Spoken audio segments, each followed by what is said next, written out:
सुबह जिसको कहना चाहिए, 25 जून 1975 की रात्रि में आपातकाल लगा दिया गया देश में। और जब लोग सुबह उठे तो रेडियो में उनको पता चला सुन करके कि देश में आपातकाल लग गया। यह आपातकाल इसलिए लगाया गया कि जो कांग्रेस के तत्कालीन प्रधानमंत्री थी इंदिरा गांधी, उन्होंने 1971 में चुनाव लड़ा और उस चुनाव को जो उनके विरोधी पक्ष से लड़ रहे थे राजनारायण जी, उन्होंने इलाहाबाद हाई कोर्ट में उसको चुनौती दी कि चुनाव जो हुआ है वो गलत तरीके से चुनाव लड़ा गया है और शासकीय मशीनरियों का उपयोग किया गया है, पैसे का दुरुपयोग किया गया है, गलत तरीके से चुनाव लड़ करके जीत करके आई है। इसका जो फैसला है वो 12 जून 1975 को इलाहाबाद हाई कोर्ट ने दिया और उस इलाहाबाद हाई कोर्ट ने अपने निर्णय में बताया कि इंदिरा गांधी जी जो चुनाव जीती है वो गलत तरीके से जीती है, शासकीय मशीनरियों का दुरुपयोग करके जीती है, पैसे का दुरुपयोग करके जीती है और उनको अयोग्य घोषित कर दिया गया।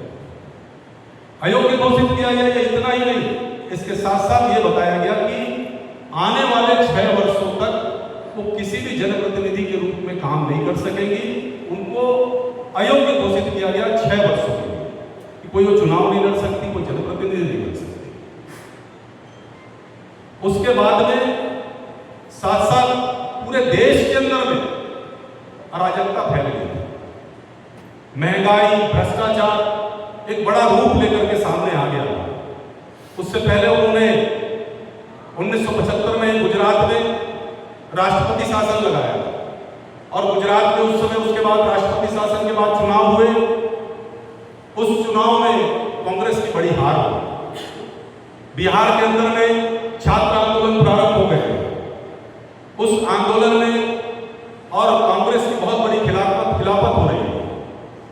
देश में जगह जगह आंदोलन प्रारंभ हुए, जिसको देखते हुए उन्होंने अपने पद को बचाने के लिए उससे पहले 25 जून को रामलीला मैदान दिल्ली में एक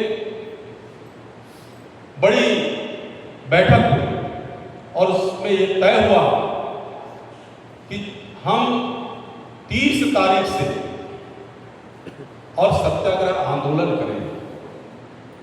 25 तारीख की रात्रि में बगैर कैबिनेट में बैठक किए, कैबिनेट में प्रस्ताव को पास कराए बगैर और सीधे राष्ट्रपति के पास अध्यादेश मिला करके इंदिरा गांधी ने अपनी देश की आंतरिक और बाह्य सुरक्षा का मामला बना करके देश में आपातकाल लगा और आपातकाल की घोषणा कर दी।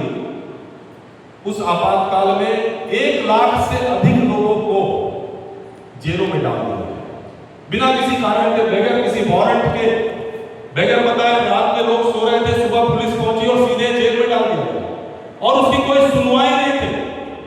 वो कोर्ट नहीं जा सकते थे। कैसा काला कानून था। प्रेस के ऊपर पाबंदी लगा दी गई थी, उनको सेंसरशिप कर दिया गया था। न्यायपालिका, उनके भी अधिकार जो है वो सीमित कर दिए गए थे। कार्यपालिका वो कोई भी निर्णय नहीं कर सकती थी, उन पर भी प्रतिबंध लगा दिए गए थे। पूरे देश की व्यवस्था चरमरा गई। छात्र नेताओं को जेलों में डाल रहे थे। कोई भी उस आपातकाल का विरोध नहीं कर सकता था। अगर कोई विरोध करता तो वो जेल चले जाता, उसके लिए किसी वारंट की आवश्यकता नहीं थी। पुलिस ही सब कुछ सर्वे सर्वा बन गई थी जगह जगह और लोगों की गिरफ्तारियां हो रही थी। उसी बीच में इंदिरा गांधी के सुपुत्र संजय गांधी,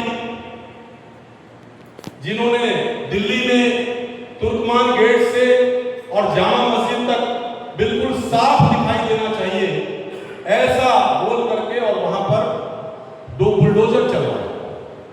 वो बुलडोजर जो चलवाया तो वहां के लोगों ने विरोध किया कि भाई बुलडोजर नहीं चलना चाहिए। तो वहां पुलिस ने गोलीबारी करी, जिसमें 150 से अधिक लोगों की मौत हो गई और किसी भी प्रकार का कोई अपराध दर्ज नहीं। नसबंदी बढ़ी पूरे देश के अंदर में।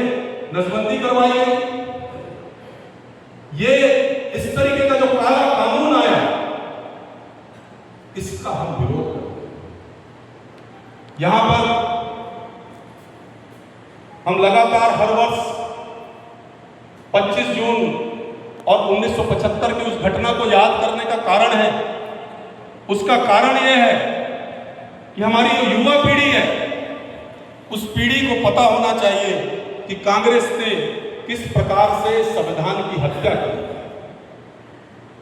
हम नई पीढ़ी के लोग हैं, बहुत सारी चीजों को नहीं जानते। पुरानी पीढ़ी अपनी नई पीढ़ी को विरासत में देके बताना चाहती है कि किस प्रकार से लोगों को अत्याचार किया गया।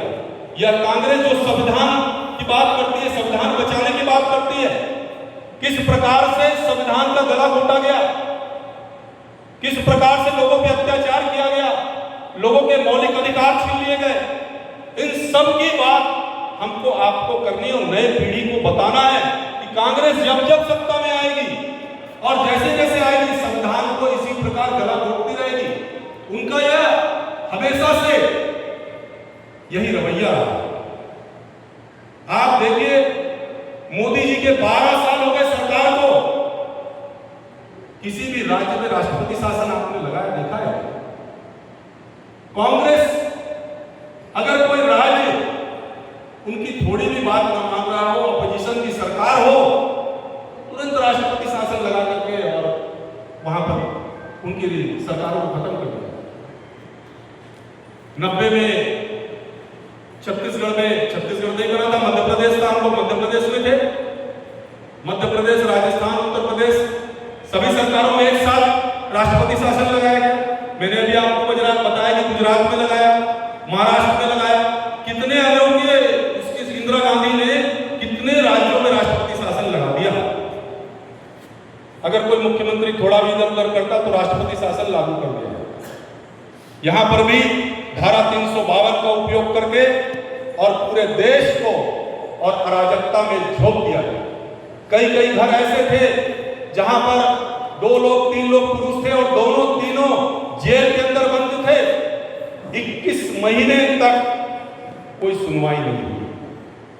25 जून 1975 को लगा हुआ यह आपातकाल और 21 महीने बाद जो है वो समाप्त हुआ।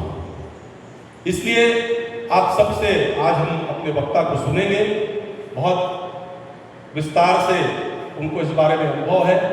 आप सब ध्यान से सुने, आगे चल के आने वाली पीढ़ी को भी बताएं। हम सब इस बात को समझें कि कांग्रेस जैसी जो पार्टी है, इस पार्टी को हम लोग क्यों सत्ता में नहीं आने देना चाहते। हमारे लिए राष्ट्र प्रथम है, उनके लिए राष्ट्र प्रथम नहीं है, उनके लिए पार्टी प्रथम है। पार्टी से पहले उनके लिए व्यक्ति प्रथम है और व्यक्ति से भी ज्यादा उनके लिए परिवार और बाकी परिवारवाद की बात करते हैं। हमारे लिए वैसा नहीं है। हम अंत्योदय की बात करते हैं, हम अंतिम पंक्ति में बैठे हुए व्यक्ति के उत्थान की बात करते हैं, राष्ट्र प्रथम की बात करते हैं। भारतीय जनता पार्टी के एक कार्यकर्ता इस बात को समझता है। तो आज के इस हत्या संविधान दिवस पर आप सब यहाँ पर पहुंचे हैं। हम अपने वक्ता को यहाँ पर सुनने के लिए हैं। मैं आप सब को जो यहाँ पर पहुंचे आपसे आग्रह करता हूँ कि वो सेनानी जिन्होंने 1975 में जेल में अपनी यात्रा की है और देश के लिए जो लोग लड़े हैं, उनका हम सदैव सम्मान करते हैं, इस मंच से भी करते हैं। अभी यहाँ से कार्यक्रम समाप्त होने के बाद में हम लोग कुछ लोग जा करके जो उस समय जेल में रहे, अब ज़्यादा लोग नहीं है हमारे कोरबा में, जो लोग भी यहाँ पर बचे, हम सब उनका जाकर के सम्मान करेंगे। आज के इस कार्यक्रम में मैं आप सबको बहुत बहुत यहाँ से शुभकामनाएं देता हूँ कि आप भारतीय जनता पार्टी के कार्यकर्ता हैं और आप सब जा करके अपने अपने क्षेत्रों में बहुत अच्छा कार्य करेंगे। बहुत धन्यवाद।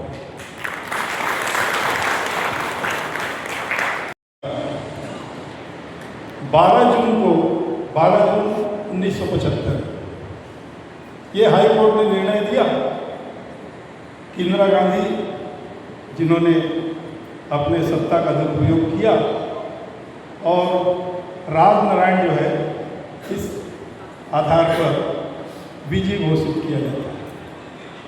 ये 12 जून को हुआ। तुरंत सुप्रीम कोर्ट गए और 24 जून को सुप्रीम कोर्ट ने भी निर्णय सुना दिया कि जितना बताया कि उन्होंने जिस प्रकार से एक उनकी योग्यता के आधार मानकर के वो अयोग्य थे और इस आधार पर उच्च न्यायालय का जो फैसला है वह बरकरार रहेगा, परंतु जब तक के इसका हल न हो जाए तब तक के कार्यभार आप ग्रहण करते रहे। ये 24 जून की बात है। और 25 जून को ही रात में आपातकाल, उन्होंने आपातकाल की घोषणा की। मैं भी उस समय 20 साल का ही बालक था। उस समय कुछ रचनाएं भी करता था। उस समय मैंने एक कुंडली बनाया था, कुंडलियाँ जिसको कहते हैं, कि इमरजेंसी जब लग गई सब लोग रह गए दंग, जैसे छिड़ा हो भारत और पाकिस्तान का जंग। पाकिस्तान का जंग नहीं ये सरकारी युद्ध है, क्यों तो पता चला इंदिरा जी अधिकृत है। उच्च न्यायालय ने अपना फैसला सुना दिया है, राजनारायण इंदिरा जी को हरा दिया। तो इंदिरा जी बोलते हैं हार गया तो क्या हुआ, मैं इंदिरा गांधी, अभी तो हवा भी नहीं है अब लाऊंगी आंधी। तब हमने भी सुझाव दिया कि ऐसी कह ठाकुर कबीराय सुनो एक बात हमारी, ऐसी आंधी लाओ कि देखे दुनिया सारी। और ऐसा आंधी उन्होंने दुष्कृत्य के रूप में लाया, और जिसके कारण से आज हम उसको एक काला इतिहास, काले अक्षरों में लिखने वाला एक काला इतिहास उन्होंने स्थापित कर दिया। बिहार में उस समय जैसे जयप्रकाश नारायण जी के नेतृत्व में विद्यार्थियों का एक आंदोलन चला था, देश में वो परिवर्तन लाने के लिए जिस प्रकार से एक संगठित शक्ति का निर्माण हो रहा था, इससे भी भयभीत थी। इस कारण से जितने भी अपने जिसको विरोधी वो मानती थी, ऐसे सारे संगठन ऐसी आंधी लाया कि सारे संगठन, सारे ऐसे बड़े बड़े पदाधिकारी संगठन के सबको अंदर 1 लाख से अधिक गिरफ्तारियां हुई। आधी आधी रात को जाके पकड़ के लाए। संघ के ऊपर भी उस समय प्रतिबंध लगा। और जैसा कि आगे चल के उनको जब पूछा गया था एक बार इंदिरा जी से कि आपने